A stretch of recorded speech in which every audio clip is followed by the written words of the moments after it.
Snap. So Snap disappointed investors today. I think pre-market it was down 30%. I don't know if you have an update on that.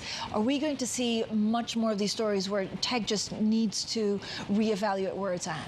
Yeah, so last night they came out with a pre-warning, and it was very much associated with macro weakness and the fact that that would put downward pressure on advertising revenues. So there's a real risk to any of these social media platforms that are dependent on advertising revenues that they're going to face a near-term headwind.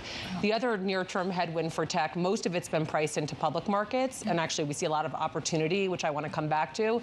But the other thing that needs to play out before we get a full recovery here is private markets, which have not yet discounted the bad news that public markets have. That's still a couple of quarters away. But so, Kate, is this a valuation problem, or is this really a forward guidance problem? Very big picture for technology. I just want to be super clear that we're facing cyclical carnage at the moment in public markets.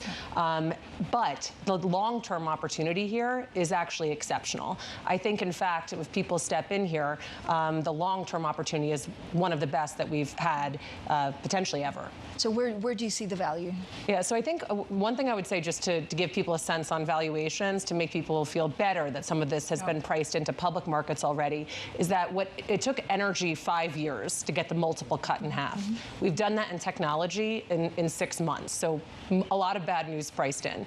In terms of where we see opportunity from here going forward, I would say, first of all, you have a secular opportunity. Actually, if you talk to any of these CEOs, and you've spoken to a lot of them, Francine, and ask them, are you planning on cutting your enterprise spend? No one's going to say yes. There's a secular commitment to spending on tech. If you're worried about inflation, you're going to invest in software, because that's one of the only deflationary things that you can do. You want to extend your competitive advantage, you need to invest in data, which is positive, obviously, for the cloud. And by the way, we know the geopolitical headwinds are very strong. You need to secure that data, which is very good for cybersecurity. Right. And then semis underlies all of that. So these are incredible secular opportunities that are 40 to 70% down on a share price and valuation, and therefore set up for good long-term returns.